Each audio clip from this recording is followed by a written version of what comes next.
Bienvenue à tous les amateurs de science-fiction. Prêts pour une plongée fascinante dans l'univers intrigant du film, Les Agents du Destin. Ah oui. On va décortiquer ensemble cette histoire d'amour impossible qui défie le destin et explorer des thèmes comme le libre arbitre, la nature de l'humanité et le pouvoir insoupçonné de la mémoire. Tout à fait. Accrochez-vous, on part pour un voyage aux frontières du réel. Ce film nous propose une réflexion captivante sur la tension entre le libre arbitre et le destin. Imaginez un monde où une organisation toute puissante, le Bureau du Destin, orchestre le cours de chaque vie humaine. C'est exactement ça. David Norris, un politicien charismatique, en pleine ascension, tombe follement amoureux d'Elise. Célas, une danseuse aussi talentueuse que mystérieuse, mais leur rencontre n'est pas le fruit du hasard, et David découvre l'existence du bureau. Ces agents secrets qui manipulent la réalité pour que chacun suive le plan préétabli. Ce qui est fascinant, c'est que le film ne présente pas le bureau comme une force maléfique. On pourrait même y voir une forme de bienveillance, une volonté de protéger l'humanité du chaos. Et pourtant, David refuse de se soumettre à ce destin tout tracé. Il est prêt à tout pour vivre son amour avec Elise, quitte à défier l'ordre cosmique établi. Oui, cette lutte acharnée nous amène à nous interroger jusqu'où serions-nous prêts à aller pour défendre notre libre arbitre. C'est là que la notion d'humanité entre en jeu. David et Elise, face à ce système, apparemment parfait, choisissent l'imperfection de l'amour, des erreurs des émotions brutes, des qualités qui manquent cruellement aux agents du bureau, ces êtres froids et calculateurs. Exactement. Le film semble suggérer que ce qui nous définit en tant qu'humains, ce n'est pas la perfection d'un plan préétabli, mais notre capacité à aimer, à souffrir, à faire des choix, même si ces choix impliquent des risques et des erreurs. Et n'oublions pas le rôle crucial de la mémoire. David et Elise s'accrochent à leurs souvenirs communs, ces moments précieux qui les définissent en tant que couple, face aux manipulations du bureau, qui tentent d'effacer ou de modifier certains événements. Leurs souvenirs deviennent de véritables armes de résistance. Le film utilise aussi des éléments visuels très forts pour symboliser ces concepts, les fameuses cartes magiques qui permettent aux agents de voyager instantanément d'un endroit à l'autre. C'est une métaphore saisissante du contrôle que le bureau exerce sur le temps et l'espace. Et ces chapeaux si particuliers que portent les agents, on pourrait les interpréter comme des symboles d'autorité, des liens avec une puissance supérieure, une façon de marquer leur différence avec les simples mortels. Tout à fait. Ces symboles visuels contribuent à créer une ambiance à la fois mystérieuse et oppressante, nous rappelant constamment la présence invisible du bureau.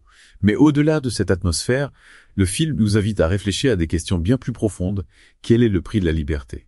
Si nos vies étaient effectivement guidées par une force supérieure, serions-nous plus heureux en acceptant notre destin ou en nous rebellant contre lui ? Et si le bureau n'était pas aussi omnipotent qu'il n'y paraît, s'il commettait des erreurs, s'il existait des failles dans le système ? Le film laisse planer le doute et c'est ce qui le rend si captivant. Il nous pousse à nous interroger sur la nature de la réalité, sur la possibilité que notre destin ne soit pas complètement écrit. Justement, parlons un peu plus de cette notion de destin. Le film nous présente deux visions opposées. D'un côté, l'idée d'un plan préétabli immuable, et de l'autre, la possibilité pour les individus de faire des choix qui influencent le cours des événements. Ce qui est intéressant, c'est que le film ne tranche pas entre ces deux visions. Il nous laisse face à nos propres interrogations. Sommes-nous maîtres de notre destin ou sommes-nous guidés par une force invisible ? Et si c'était un mélange des deux, si nos choix même les plus infimes pouvaient avoir des répercussions sur le plan du bureau, le forçant à s'adapter en permanence. C'est une hypothèse fascinante. Cela signifierait que nous ne sommes pas totalement impuissants face au destin, que nous avons une marge de manœuvre, un pouvoir d'agir, même si celui-ci est limité. Alors comment concilier la notion d'un plan préétabli avec la possibilité de faire des choix ? Le film semble nous dire que le destin n'est pas une ligne droite, mais plutôt un ensemble de possibilités, un chemin sinueux où nous avons le pouvoir de dévier et de choisir un embranchement plutôt qu'un autre. Et si le bureau n'était pas une force extérieure, mais une partie intégrante de nous-mêmes, si cette volonté de contrôler notre destin était en réalité une projection de nos propres peurs, de notre besoin de sécurité, de notre désir de donner un sens à notre existence? C'est une idée vraiment troublante si le bureau est une manifestation de notre propre psyché.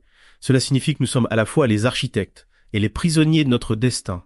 Exactement, c'est une idée qui nous pousse à remettre en question notre perception du monde, à nous demander si le contrôle que nous cherchons à exercer sur nos vies n'est pas illusoire. Ce qui est certain, c'est que le film nous laisse avec plus de questions que de réponses. Mais n'est-ce pas le propre des grandes œuvres de science-fiction ? Absolument. Les agents du destin nous invitent à sortir des sentiers battus, à explorer les frontières de la réalité et à questionner nos propres conceptions du libre arbitre et du destin. Revenons un instant sur le rôle des agents du bureau. On a parlé de leur côté froid et calculateur. Mais ne pourrait-on pas aussi y voir une forme de sacrifice? Après tout, ils renoncent à leur libre arbitre pour servir un objectif qui les dépasse. C'est une perspective intéressante. On pourrait imaginer qu'ils agissent par devoir, par conviction, persuadés qu'ils contribuent à un bien supérieur. Et si cette conviction était basée sur une illusion, si le plan qu'ils s'efforcent de maintenir n'était pas aussi parfait qu'ils le croient? Le film sème le doute à plusieurs reprises. On voit des agents commettre des erreurs, hésiter à remettre en question leurs ordres. Ce qui suggère que même au sein du bureau, il existe des divergences d'opinion, des zones d'ombre, des questionnements sur la validité du plan.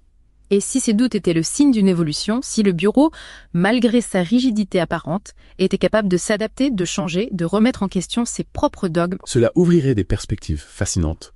On pourrait imaginer un avenir où le bureau, au lieu de dicter le destin des individus, les accompagnerait dans leurs choix, les aiderait à réaliser leur plein potentiel. Un bureau plus humain en quelque sorte, qui reconnaîtrait la valeur du libre arbitre tout en veillant au bien-être de l'humanité.